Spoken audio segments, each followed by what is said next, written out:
Welcome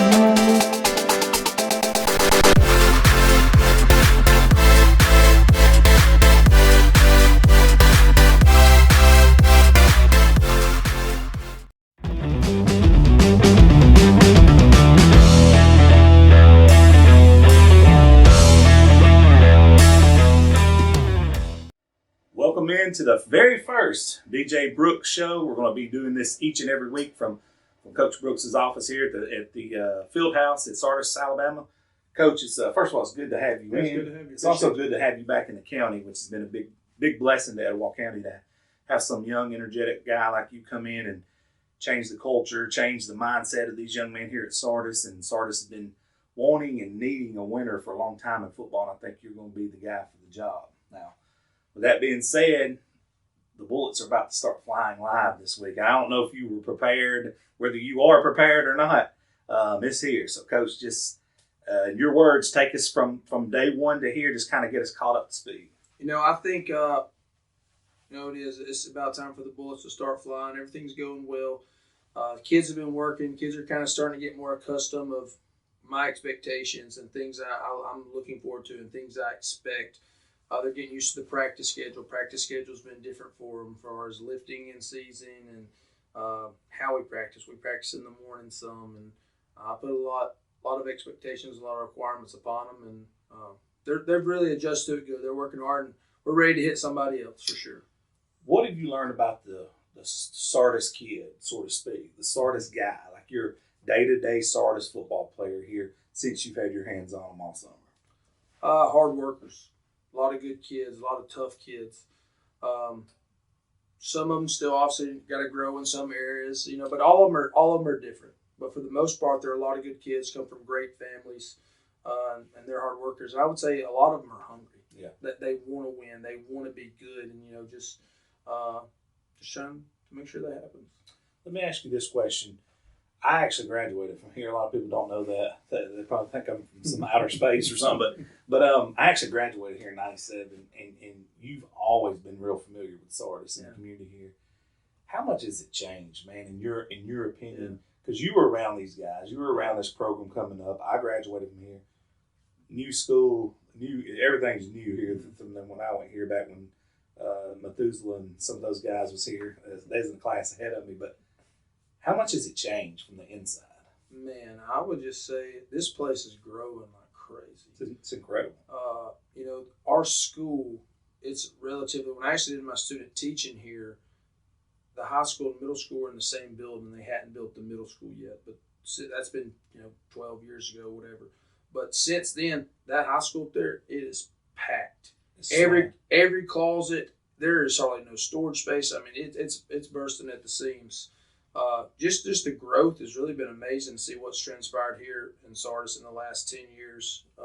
And now that I'm in here in it, it's different too, just seeing how much it's growing and continue to grow, So, but it's just a lot of good people in the community. It's unbelievable. It to me, I know that they wanted a winner for a long time. I know that they've tried to get it for whatever reason that the rubber hasn't met the road, but now's the time. I know you're going to burn the boats, so to speak. So let's dive into this team. Okay. Let's start offensively, Coach. Who are you looking to lean on this year? Who is some guys that you can hang your hat on and say, hey, when the smoke clears, I know they're going to give me everything they got? Yeah, it's a heavy senior group. There's a lot of seniors that have played a lot, and I think there is a lot of talent in the senior group. But like for whatever you said, they've never just had tons of success as far as wins and losses since they've been here. Offensive line, you got 4 or 5 seniors up there, so they've all played a lot. We've got a lot of experience. If you look outside the receivers, I mean, we talk about Carson Gillen. He's a senior. He's a big body. You talk about Eli Morton, plays tight end receiver, another big body, talented guy. You talk about Lennon Carroll that hasn't played last year, the year before, and he's the starting center fielder for the baseball team. He's another guy that started as a sophomore before I got here. Really good athlete. He's got some game awareness, some game savviness stuff that can't hardly teach. Kids just get it. So then how could I not mention Blaze Gerhardt? Yeah. I mean, you got Blaze Gerhardt as well. I mean, Blaze Gerhardt is a kid that every single coach in America would love to coach. He's one of them 1980s kids that if you said, hey, we're going out there and we're running till your nose bleeds, he wouldn't even ask a question. He would just line up and he would just do it. Run to his nosebleed. Yeah, and he's tough. He's one of the biggest leaders on our team, so a lot of the kids look up to him. Coach, would you take the Pepsi challenge on? He has the best haircut in the county. Oh man, that's what I tell him all the time. I say, man, he's been getting in some conditioner. He's doing it all. That's what I tell him. I call him Baby Thor. He's got that beautiful flow going. Dude, so. He's got the straight up. For those who have not seen this guy's hair, it's phenomenal. Yeah, it looks like Hogan's before the hair loss. Back in yeah. the day when he was Thunder Lips, Yeah. But he, great kid you mentioned, and one guy that I've always been intrigued with, and I always said if I was an offensive coordinator, I'd love to have my hands on an Eli Morton. Yeah. Reason being, he's a strong kid, good frame, football savvy, but like you said, he can play receiver. He's versatile enough to play tight end. Yeah. He's a mismatch from what I've seen. He's a little too big for DBs to cover and a little too fast for linebackers. Yeah. So Eli, and he's kind of done a little bit of everything in his past here, and so he has a little bit of knowledge in a lot of areas. And this summer, we really try to give him as much as we could from a receiver standpoint, and now he's more in the box for us. Gotcha. Sure, there'll be plays we split him out and we do stuff a lot. He'll be like a Swiss Army knife for us. He's a sniffer for us. He's a fullback. He's a tight end. He's split out wide some. I've been very impressed with just him since we've done that. I felt like he has grown so much as a football player, understanding blocking. Gotcha. And to me, that's what he'll do at the next level. Yep. He won't be split out as much because he is a very good high school athlete. And he's fast for this level, but at the next level, there's going to be some really, really fast guys out there, and that's what he's going to do. They're going to put 20 pounds on him, and that's what he's going to be able to do. Yeah, crash down, kick out, block, and all of a sudden he's chipped and he's running over the middle of the field for 15 yards wide open. That's exactly right. Now, Coach, when you flip this thing around on defense, again, who are some of these guys? We call them war daddies. Guys that's going to be there that you want to go to battle with. You want to get in the trenches with. Who's some of those guys on defense? When you say war daddies, two people immediately pop to my mind. One's a senior, and it's Alex Davis. Mm-hmm. Just tough. He's tough. Weight room warrior too. He is. He's a guy that if you saw a picture of him when he was a freshman, you would say that's not the same kid. But he's a guy that literally is the definition of hard work. He has worked his tail off where he could get to where he was. He was like 130 pounds, and now he's like 178 from the span of 3 years of just working hard and falling in love with weightlifting. When I think of another war daddy, I think of Levi Morton. Mm-hmm. Just tough, hard nosed. He kind of looks like Blaze a little bit. He does, yeah. So he's got that build. But he led the team last year in tackles as a freshman. That's incredible. So he led the team, and he's a sophomore. So we're expecting a lot of good things from him for a lot of years. But played well on the baseball diamond as well. So these guys are not scared of competition. They're ready for this. Yeah. This week's opponent, you got a unique situation because Kyle Davis is taking over at D.A.R. Now, those who do know Kyle Davis know what I'm about to say. Those who don't know Kyle Davis will soon find out. He likes to put the ball in there. I remember there was a night we went to Walnut Grove and watched him play back when Dusty Pearson's son was quarterback there. And I think he had Eli 51 pass attempts. I think it was 50 or 51. It was something incredible like that.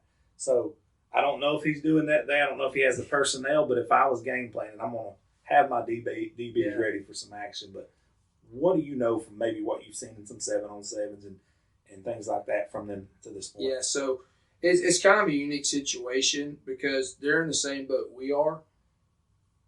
You have an idea of what you think they're going to run. Right. And they probably have an idea of what they think we want to do. Right. But in reality, there will be a lot of guessing. There will be a lot of filling out, in the first quarter, first round. Hey, what is this? What is that? So to me, talking about throwing the ball, that's what we joked around. I said, over under, I'm setting it at 50 passes because I remember them back in the day. They used to throw it a lot. But we just try to, our plan in the summer is to throw as much stuff at our kids as possible. Right. so that they are ready for almost anything. That's right. We try to practice in some of the worst situations possible. Some of the periods we that's how we scheme it up, is where it's a rough situation. That's right. So that we can kind of see what we need to adjust to and prepare them for that. Bottom of the ninth, bases are loaded. You got 3 balls and put them in the mound. Yep. There you go. Here we go. That way, when you do, the lights do come on, it ain't they ain't so taken back by it. But going into this week, what are some of the things you really want to see out of your guys? Some of the keys. Let's take wins and losses out of it. Just something you want to see your guys do. I want to see them. I want to see them compete. Compete the whole time, no matter what the score is. I don't care if we're down 100 or we're up 100. I want to see them freaking go up there and bust their tail. Second thing I would say is I want to see them execute. I want to see us be organized as a staff. I want us to not have too many mental errors or too many penalties. I'm looking for a clean game. I'm looking for energy, discipline, playing with some grit and execution. I love it. Coach, yourself, this is going to be your first time taking the field as a head coach. Mm-hmm. All the little things aside, that I've heard 100 head coaches say this. They say you have no idea the difference between position coach or coordinator to a head coach. Yeah. There's so many off the field things that goes on that coaching is actually the easy part. It is. In your opinion, I know it's been different, but when those lights are on and you guys are about to take the field Friday night, what do you think is going to be going through your head? Because now it's all on these shoulders right here, my friend. I was thinking about too, just relating back to the kids. I just want it to be a good time for them, and obviously winning is always good. But you just want to make sure they're prepared so they can be in the best position possible to go out there in front of their peers and in front of their family to make sure they're in a chance to succeed. That's the big thing. We want to be a good representation of the community, for the community. Gotcha. So just nobody doing anything dumb, nobody doing anything stupid. I tell them all the time. For one, if they're a Christian, they always represent something bigger than themselves. They represent the Lord when they're out there. They represent me. They represent this brand they're wearing across their chest. They represent their parents and their family. So when you think about doing something stupid, you think about all the people that it's going to have a negative impact on. That's right. That's a good way to look at it. If you live by that motto, you're definitely doing something right. Yeah. So accountability on your shoulder at all times. Mm-hmm. Coach, this is the first of many shows. We hope it goes deep into the playoffs. I know you're hoping it goes deep into the playoffs. The community's hoping it goes deep into the playoffs. So we're about to find out a lot about you guys coming up this weekend, this Friday night. Craig, you guys are Friday night game. Correct. So this Friday night, you got to check these guys out against D.A.R. That's all we have for this episode. The first of many, Coach. Oh, yeah. First of many. We want to get up into the teens if possible. Oh, yeah. So we will be right back here next week. Check you guys out. I want to thank Ryan Morton at Canopy Realty for this opportunity to do this coaching show each and every week, and we'll see you guys next week. Have a good one.